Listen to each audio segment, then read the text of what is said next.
வாகை நேயர்களுக்கு வணக்கம். இன்று நம்மோடு அரசியல் பேச இணைந்திருக்கிறார் மக்கள் ஜனநாயக கட்சி தலைவர் திரு KM ஷரீஃப் அவர்கள். வணக்கம் தோழர். வணக்கம்.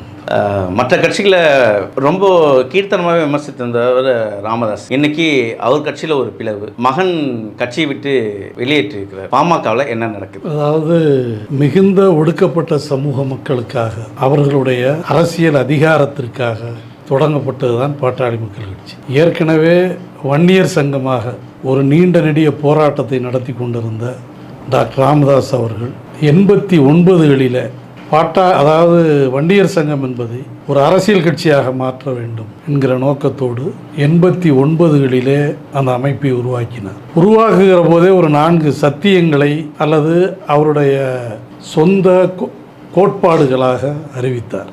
முதலாவது, நான் கட்சியிலோ ஆட்சியிலோ எந்த பதவியிலேயும் இருக்க மாட்டேன். ரெண்டாவது, என்னுடைய குடும்பத்தை சார்ந்தவர்கள் யாரும் இந்த கட்சிக்கு வரமாட்டார்கள். மூன்றாவதாக, எங்கே போனாலும் என்னுடைய சொந்த செலவில் தான் போவேன். இந்த கட்சி ஒடுக்கப்பட்ட மக்களுக்காக இருக்கும். என்னுடைய வாரிசு, அதாவது என்னுடைய கால்கள் சட்டமன்றத்துக்கோ நாடாளுமன்றத்துக்கோ போகாது அப்படின்னு 4 சத்தியங்களை முன்வைத்து தான் இந்த அமைப்பை தொடங்குகிறார். அதில் ஒரு கூடுதலாக ஒரு செய்தியை சொல்லுகிறார். இந்த விஷயங்களை நான் மீறினால் முச்சந்தியிலே நிற்க வைத்து என்னை சாட்டையால் அடியுங்கள் அப்படின்லாம் சொல்கிறார். இதற்கு முன்பாகவே வன்னியர் சங்கம் தொடங்கப்பட்ட காலத்திலேயே அவருடைய உழைப்பை யாரும் குறை சொல்ல முடியாது. அன்றைக்கு இருந்த வாகனங்களிலே ஒரு அம்பாஸ்டர் கார், அவர் விக்கிரவாண்டியில் மருத்துவராக பணியாற்றினார், அரசாங்க மருத்துவராக. 2 டாக்டர் விக்கிரவாண்டி ஹாஸ்பிட்டலில். அதில் சின்ன டாக்டர், பெரிய டாக்டர் 2 பேர் இருந்தாங்க. சின்ன டாக்டர் தான் டாக்டர் ராமதாஸ். அந்த பகுதி வன்னிய மக்கள் அதிகமாக இருக்கிற பகுதி. அவர்களால் ஒரு கொண்டாடப்பட்ட மருத்துவராக, அரசு மருத்துவராக அவர் இருந்தார். அப்பொழுதே திராவிடர் கழகத்தினுடைய உபபிரிவாக இருக்கிற பகுத்தறிவாளர் கழகத்தோடு ஒரு நெருங்கிய தொடர்பில் இருந்தவர். பின்னாலே அதை விட்டு வன்னியர் சங்கத்தை அவர் உருவாக்குகிறார். அறிக்கை லைட்டு தான் அவருடைய வெளிச்சம் காட்டும் ஒரு கருவியாக இருந்தது. கிராமத்துக்கு கிராமம் அறிக்கை லைட்டோட பின்னால் பெட்ரோமாக்ஸ் லைட்டு தூக்கி கொண்டு போய் ஆலமரத்தில் உட்கார்ந்து மக்களை திரட்டி அவர்களை சமூக ரீதியாக ஒன்று திரட்டுவதற்கான ஒரு பெருமுயற்சி எடுத்தார். பின்னாட்களில் 89, அதாவது 87லேயே ஒரு மிகப்பெரிய சாலை மறியல் போராட்டம், தமிழ்நாட்டை இந்திய சுதந்திரத்துக்கு பின்னாலே ஸ்தம்பிக்க வைத்த போராட்டம் அந்த சாலை மறியல் போராட்டம். வன்னிய மக்களுக்கு இடஒதுக்கீடு கேட்டு, அது மாநிலத்தில் மட்டுமல்ல மத்தியிலேயும் சேர்த்து, மாநிலத்தில் 20%, மத்தியில் 2% கேட்டு தமிழ்நாட்டை குலுக்கக்கூடிய ஒரு போராட்டம். அப்பொழுதுதான் திராவிட முன்னேற்ற கழகத்தினுடைய தலைமை அலுவலகமான அண்ணா அறிவாலயம் தொடங்கப்பட்டது.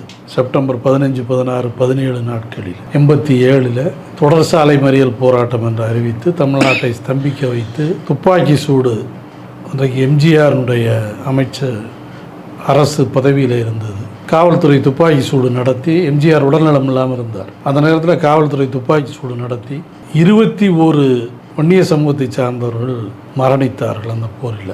அதற்கு பின்னாலே தான் 89களில் ஒரு வன்னியர் சங்கமாக இருந்தால் நாம் அடைய வேண்டிய இலக்கை அடைய முடியாது, இதை அரசியல் கட்சியாக மாற்ற வேண்டும் என்று முடிவெடுக்கிறார். வன்னியர் சங்கமாக இருக்கிற போதே பாட்டாளி கட்சி என்கிற பெயரில் ஒரு அமைப்பை அவர்கள் வைத்திருந்தால் அது ஒரு பெரிய அரசியல் கட்சியாக பரிணமிக்கவில்லை. 89ல் பாட்டாளி மக்கள் கட்சி தொடங்கப்படுகிறது. எல்லா சமூக மக்களும் அதில் இருக்க வேண்டும் என்று பல்வேறு சாதிகளை அந்த அமைப்புக்குள்ளே கொண்டு வந்து அந்த அமைப்பை தொடங்குகிறார். அந்த காலகட்டத்தில் தான் இந்த சத்தியத்தையும் அவர் முன்னெடுக்கிறார். 91ல் தேர்தலில் போட்டியிட்டு ஒரே சட்டமன்ற உறுப்பினர், அன்றைக்கு அந்த கட்சியிலே போய் இணைந்த பன்ருட்டி ராமச்சந்திரன், அவரை யானையிலே எல்லாம் ஏற்றி கொண்டு போய் சட்டமன்றத்தில் இறக்கி விட்டார்கள். ஏன்னா அன்னைக்கு பாட்டாளி மக்கள் கட்சியின் சின்னம் யானை, அதனால் யானையில் கொண்டு போய் இறக்கி விட்டாங்க. அதற்கு பின்னாலே அவர் முரண்பட்டு வெளியே போயிட்டார்.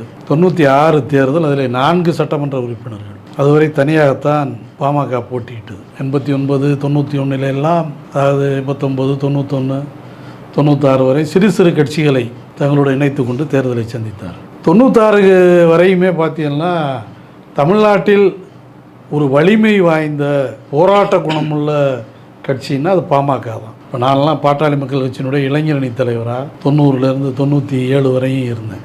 ஒரு வலிமையான கட்டமைப்பை உள்ளடக்கிய ஒரு அரசியல் கட்சி. எத்தனை முறை ஜெயிலுக்கு போனாலும் கவலைப்பட மாட்டாங்க. அப்படிப்பட்ட ஒரு போராட்ட குணமிக்க சமூகத்தை சமீப காலத்திலே நாம் பார்த்திருக்க முடியாது. அப்படிப்பட்ட ஒரு வலிமையாக வாய்ந்த அரசியல் கட்சி, அவனுடைய பல நிர்வாகிகள் அதிலிருந்து வெளியேற ஆரம்பித்ததற்கு பின்னால் தலித் எழில்மலை இருந்தார், அவர் வெளியேறினார். ஜான் பாண்டியன் இருந்தார், அவர் வெளியேறினார். என்னை போன்றவர்கள் இருந்தார்கள், அவர்கள் வெளியேறினார்கள். குணங்குடி அனிபா அதில் தான் இருந்தார், அவர் வெளியேறினார். இப்படி பலர் அந்த அமைப்பை விட்டு வெளியேற ஆரம்பித்ததற்கு பின்னால் தன்னுடைய குடும்பத்திலே இருந்து தலைவர்களை உருவாக்கி இந்த அமைப்புக்குள்ளே கொண்டு வர வேண்டும் என்கிற முடிவை, ஒரு தவறான முடிவை டாக்டர் ராமதாஸ் அன்றைக்கு எடுக்கிறார். அவருடைய விளைவு தான் அவருடைய உறவினர்கள் சிலர் கட்சிக்குள்ளே நாடாளுமன்ற உறுப்பினராக கூட ஆனார்கள். அவர் அன்புமணி அவர்களை கட்சியினுடைய இளைஞரணி தலைவராக ஆக்கினார். ஆக முதல் கோணல் முற்றும் கோணல் என்பது போல என்னுடைய குடும்பத்தை சார்ந்தவர்கள் யாரும் வரமாட்டார்கள் என்று அறிவித்திருந்தார். அதை அந்த 4 சத்தியங்களிலே ஒரு சத்தியம் உடைந்து நொறுங்கி விட்டது. அன்புமணி தலைவரானார், இளைஞரணி தலைவரானார். அன்புமணி கட்சிக்குள்ளே வருகிற வரை ஒரு வீரியமிக்க அரசியல் கட்சியாக இருந்த பாமக அந்த வீரியத்தை கொஞ்சம் கொஞ்சமாக இழக்க ஆரம்பித்தது. எல்லா முடிவுகளையும் அரசியல் ரீதியாக எடுக்க வேண்டிய முடிவுகளை பாட்டாளி மக்கள் கட்சியை பொறுத்தவரை டாக்டர் ராமதாஸ் அவருடைய குடும்பம் எடுக்கிற ஒரு சூழல் ஏற்பட்டு விட்டது. அதுவரை வாழும் பெரியாராக இருந்தவர், தொடர் சமூக பிரச்சனையிலே கவனம் செலுத்தியவர், குடும்பத்தை அரவணைத்து அவர்கள் சொல்வதை கேட்க வேண்டிய நிலைமைக்கு அவர் தள்ளப்படுகிறார். இப்போ அன்புமணி ஒரு டிசைடிங் அத்தாரிட்டியாக அந்த கட்சியிலே மாறுகிறார். பிஜேபியை நோக்கி நகர்தல், இதெல்லாம் அன்புமணி தலைவராக வந்தார். இளைஞரணி தலைவர்னு நாம் சொன்னோம் என்றாலும் கூட, ஜிகே மணி தலைவராக இருந்தாலும் கூட முழு முடிவுகளை அன்புமணி எடுக்கிற ஒரு சூழல் வந்துவிட்டது. பின்னாட்களிலே அன்புமணி தலைவராகி கௌரவ தலைவராக ஜிகே மணி மாறினார். இதற்கு இடையிலே சகோதரர் வேல்முருகன் போன்றவர்கள், அவரும் ஒரு வீரியமிக்க தலைவர், அந்த அமைப்பிலிருந்து வெளியேற்றப்பட்டார்.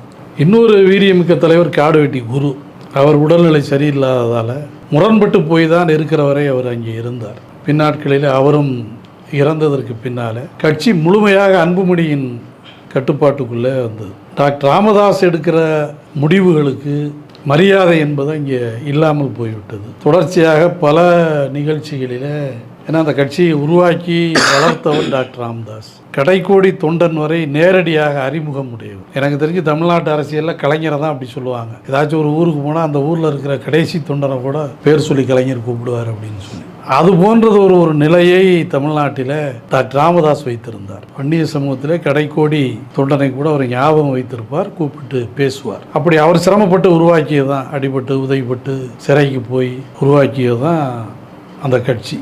அன்புமணிக்கு அந்த சிரமங்களோ சங்கடங்களோ எதுவும் தெரியாது, திடீர் தலைவர் தான். அப்போ கொஞ்ச நாளாகவே பிஜேபிக்கு எதிரான மனநிலையை டாக்டர் ராமதாஸ் கொண்டிருந்தார். பிஜேபி தேவையில்லைன்னா ஒரு நீண்ட கால கருத்து. ஏன்னா அவர் வளர்ந்த விதம் அப்படி, அன்புமணி அப்படி வளரலை. ஆக தன்னுடைய பொருளாதார தேவைகளை மட்டுமே பூர்த்தி செய்வது, சட்டமன்ற நாடாளுமன்ற உறுப்பினர்களை தான் இருந்தால் போதும், கொள்கை ரீதியான சித்தாந்த ரீதியான ஒரு அரசியல் தேவையில்லைங்கிற முடிவுக்கு அன்புமணி வர்றார். அப்போ சின்ன சின்ன முரண்பாடுகள் டாக்டர் ராமதாஸுக்கும் அன்புமணி ராமதாஸுக்கும் ஏற்படும். என்ன நோக்கத்திற்காக டாக்டர் ராமதாஸ் அன்புமணியை உள்ளே கொண்டு வந்தாரோ அந்த நோக்கத்துக்கு எதிரான ஒரு நிலை கட்சியிலே உருவாகிறது. அன்புமணி ராமதாஸுக்கென்று தனித்த ஃபாலோயர்ஸ் உருவாகிறாங்க. வாரிசு அரசியல்னு சொல்கிறோம். திமுகவில் கலைஞர் இருந்த காலத்திலேயும் சரி, இப்பொழுது மு.க. ஸ்டாலின் அவர்கள் இருக்கிற காலத்திலேயும் சரி, ஸ்டாலின் அணி என்றோ கலைஞர் அணி என்றோ அல்லது உதயநிதி ஸ்டாலின் அணின்னோ கிடையாது. இதுதான் திமுக. இதே மாதிரி தான் ஒரு சூழல் உருவாக வேண்டும் என்று டாக்டர் ராமதாஸ் விரும்பினார். ஆனால் அங்கே என்ன ஆயிடுச்சுன்னா,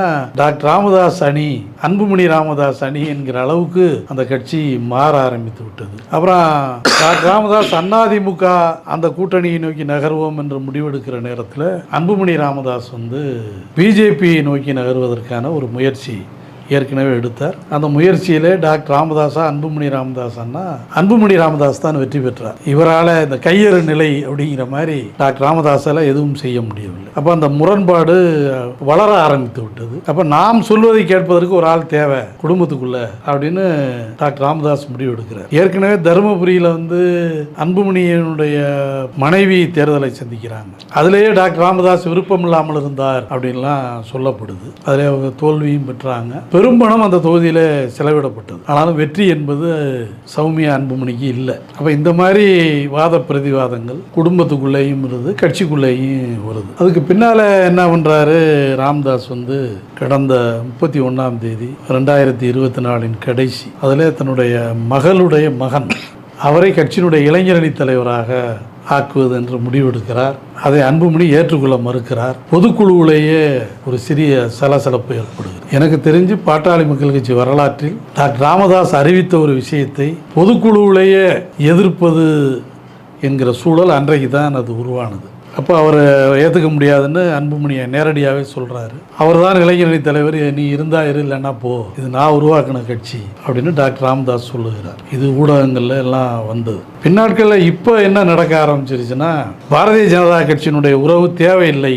அப்படிங்கிற முடிவுக்கு டாக்டர் ராமதாஸ் வர்றாரு. பாட்டாளி மக்கள் கட்சி பாரதிய ஜனதா கட்சியோடு தான் இணைய வேண்டும், கூட்டணி சேர வேண்டும் என்கிற முடிவை அன்புமணி ராமதாஸ் எடுக்கிறார். அதில் 2 பேருக்கும் ஒரு கான்ட்ரவர்சி. இன்றைக்கு அமித்ஷா வந்திருக்கிறார். உண்மையிலே அமித்ஷாவை சந்திப்பதற்கு அன்புமணி ராமதாஸுக்கு நேரம் ஒதுக்கப்பட்டிருந்தது. ஆனால் போகக்கூடாதுங்கிறார் டாக்டர் ராமதாஸ், போவேங்கிறாரு அன்புமணி. அப்பொழுதுதான் நேற்று இந்த திடீர் முடிவை ராமதாஸ் அறிவிக்கிறார். நீ தலைவராக இருந்தால் தானே போவேன், நானே தலைவராகிட்டேன் இந்த கட்சிக்கு. இப்போ நீங்கள் வெளியிலேருந்து பார்த்தா இது உட்கட்சி ஜனநாயகமா இல்லையா, அந்த கட்சியினுடைய பொருளாளர் கூட சொல்லியிருக்காங்க இது ஜனநாயகம் இல்லாத செயல். அப்படி பார்த்தா அன்புமணியை தலைவராக்குனதே ஜனநாயகம் இல்லாத செயல் தானே. அன்புமணி என்ன பொதுக்குழு உறுப்பினர்கள்லாம் ஓட்டு போட்டு தேர்ந்தெடுத்த அன்புமணி தலைவரானாரு, திலகபாமா பொருளாளர் ஆனாங்க. எந்த தேர்தலும் இங்கே நடக்கலை. ஆனால் தேர்தல் ஆணையம் ஒவ்வொரு முறையும் சொல்லும், தேர்தல் ஆணையத்தில் பதிவு செய்ய எல்லா அரசியல் கட்சிகளும் சட்டபூர்வமாக தேர்தல் நடத்தி தான் தலைவரை செயலாளரை தேர்ந்தெடுக்கணும்னு சொல்லி. அப்படி எதுவும் எந்த கட்சியும் எந்த காலத்திலையும் அப்படி நடத்தினது இல்லை. காங்கிரஸ் மட்டும் ஒரு பேருக்காக தேர்தல் நடத்துவது போல் அறிவித்து அவர்கள் தலைவர்களை தேர்ந்தெடுக்கிறார். வேற எந்த கட்சியிலையும் தேர்தல் நடத்துவது போல் கூட அறிவிக்கிறது இல்லை. அப்போ பாட்டாளி மக்கள் கட்சியிலே அதான் நிலைமை. தேர்தல் ஆணையத்தில் பதிவு செய்யப்பட்ட அங்கீகரிக்கப்பட்ட எந்த அரசியல் கட்சியில நிறுவனருங்கிற பதவி இருக்குது. நிறுவனர்னா ஓனர் தானே, உரிமையாளர் தானே. ஒரு அரசியல் கட்சிக்கு ஓனர் இருக்க முடியாது, லீடர் தான் இருக்க முடியும். ஆனா இங்க ஓனர்கள் இருக்கிறாங்க. பல அரசியல் கட்சி தலைவர்கள் இந்த கட்சியை நாங்க தான் ஓனர், நிறுவனர் அப்படின்னு அறிவிச்சுக்கிறாங்க. இப்போ டாக்டர் ராமதாஸ் நிறுவனராக இருந்தார். அதிலே ஜனநாயகங்கிறது இல்லாமல் போயிருது. இப்போ இவர்கள் யாரும் ஜனநாயக முறைப்படி தேர்ந்தெடுத்தெல்லாம் பாமகவில் வரல. ஆனா இன்றைக்கு அன்புமணி ராமதாஸ் செயல் தலைவராக மாற்றப்பட்டதற்கு பின்னால இது ஜனநாயகம் இல்லாத செயல் என்கிற கருத்தை பாமகவிலே பலர் சொல்லுகிறார்கள். உண்மையிலே எந்த கட்சியிலையும் ஜனநாயகம் கிடையாது, பாமகவில எல்லாம் சுத்தமாக கிடையாது. டாக்டர் ராமதாஸ் என்ன முடிவு எடுக்கிறாரோ அதுதான். ஆக இன்றைக்கு பிஜேபி மீதான அன்புமணிக்கு இருக்கிற காதல் அவரை பாட்டாளி மக்கள் கட்சியில் 2ஆம் கட்ட தலைவராக தள்ளி இருக்கிறது. ஏன்னா குறைந்தபட்சம் அவர் ராஜ்யசபா உறுப்பினர் ஆகணும். தேர்தல் வரப்போறது இல்லை, இன்னும் 4 வருஷம் இருக்கு. இப்பொழுது ராஜ்யசபா உறுப்பினர் ஆகணும். அதற்கான வேலை திட்டத்தை அவர் முன்வைக்கணும்.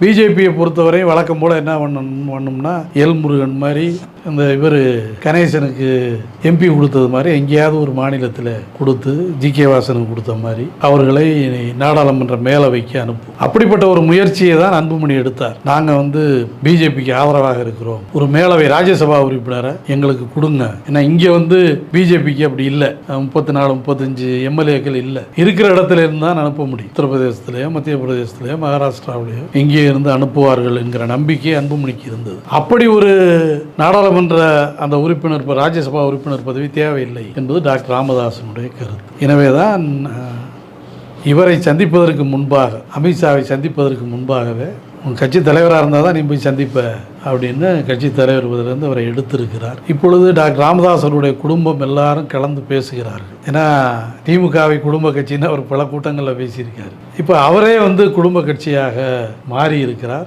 குடும்பம் எல்லோரும் சேர்ந்து அவரை சமாதானப்படுத்துவதற்கான ஒரு முயற்சி எடுக்கிறார். ஆனால் எனக்கு தெரிந்து இந்த பிளவு சரியாகும் என்று தெரியவில்லை. ஏன்னா ஒரு பேருக்காக குடும்ப நலன் கருதி சமாதானமாக போவது போல் ஒரு முயற்சி எடுக்கப்படலாம். அது ஏன்னா டாக்டர் ராமதாசனுடைய குணத்தை அறிந்தவன் என்கிற அடிப்படையில் அப்படி ஒரு நிலைமை உருவானால் அது ஒத்துப்போவது போல் தெரியலாம். ஆனால் இனி நிச்சயமாக டாக்டர் ராமதாஸ் இருக்கிற வரை அன்புமணியினுடைய தலைமைத்துவம் என்பது இருக்காது.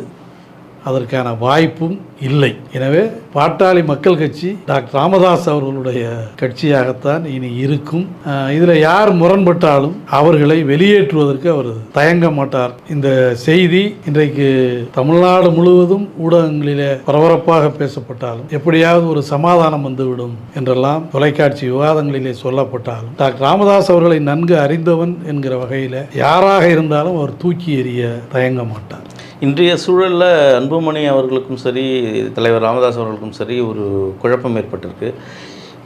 இதையொட்டியே நம்ம அன்புமணி அவர்கள் தனி கட்சியாக தோங்கிறதுக்கு சாத்தியம் இருக்கா? இல்லை, நிச்சயமாக அப்படி ஒரு வாய்ப்பு இல்லை. அவர் காத்திருக்க வேண்டும், பொறுத்திருக்க வேண்டும். டாக்டர் ராமதாசனுடைய மனநிலை மாறுவதற்கு அன்புமணியால் நிச்சயமாக ஒரு அரசியல் கட்சியை நடத்த முடியாது. ஏன்னா அவருடைய கேரக்டர் அப்படி. அவர் கீழே இருந்து கஷ்டப்பட்டெல்லாம் இந்த அமைப்புக்குள்ளே வரலை. எனக்கு தெரிஞ்சு பாட்டாளி மக்கள் கட்சியிலேருந்து வெளியேற்றப்பட்டவர்களில் ஒரு எம்எல்ஏ என்கிற ஒரு நிலையை உருவாக்கியவர் வேல்முருகன் மட்டும்தான். என்னை போன்றவர்கள் வெளியே வந்து போராடி கொண்டு அதில் சக்ஸஸ் ஆனவர் அப்படின்னா அவர் வேல்முருகன் தான். நான் பெரிய சட்டமன்ற உறுப்பினராகணும், நாடாளுமன்ற உறுப்பினராகலாம் எனக்கு பெரிய அக்கறை கவலை எல்லாம் இல்லை. சமூகத்துக்கான வேலை செய்யணும், அவ்வளவுதான் என்னை பொறுத்தவரை. அப்போ அதில் இருந்து வெளியே வந்தவர்கள் யாரும் பெரிய வெற்றி பெற்றவர்கள் இல்லை.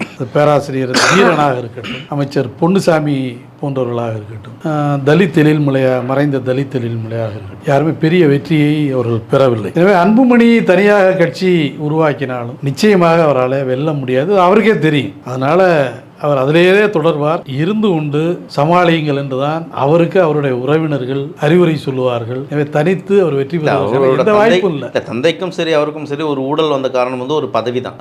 இப்போ ராஜ்யசபா எம்பியாக இருக்காரு. இப்போ அந்த பதவி, இப்போ தலைவர் பதவியை இவர் இழந்திருக்காரு. பதவி இல்லாத அன்புமணியால் பயணிக்க முடியுமா? செயல் தலைவர் அறிவிச்சிட்டாங்கல்ல. அப்போ இல்லை, எனக்கு தெரிஞ்சு பல அரசியல் கட்சிகளில் தலைவர் செயல்படாமல் இருக்கிறார் அப்படின்னா செயல் தலைவர்னு ஒன்று அறிவிப்பாங்க. இது காங்கிரஸ் ஸ்டைலு. செயல் தலைவர் அறிவிப்பது தேசிய கட்சிகளின் ஸ்டைல். அதை ராமதாஸ் வந்து நேரடியாக நீக்கினா அது இன்னும் வந்து பல கான்ட்ரவர்சியை உருவாக்கும் அப்படின்னு சொல்லி ரெண்டு நீக்கல் தான். அதை கொஞ்சம் வந்து ஒரு மேம்போக்காக நீக்கி செயல் தலைவர் அப்படிங்கிற ஒன்றை அவர் இவரே இந்த கட்சியில் அதுக்கு முன்னாடி செயல் தலைவர்லாம் கிடையாது, அதை உருவாக்கி இருக்கிறார். எனவே அன்புமணி டாக்டர் ராமதாஸ் அவர்களோடு இணைந்து இயந்து போகிறத தவிர அவருக்கு வேறு வழி இல்லை. தனி கட்சியெல்லாம் ஆரம்பித்தா முகவரி இல்லாமல் போய்விடுவார்.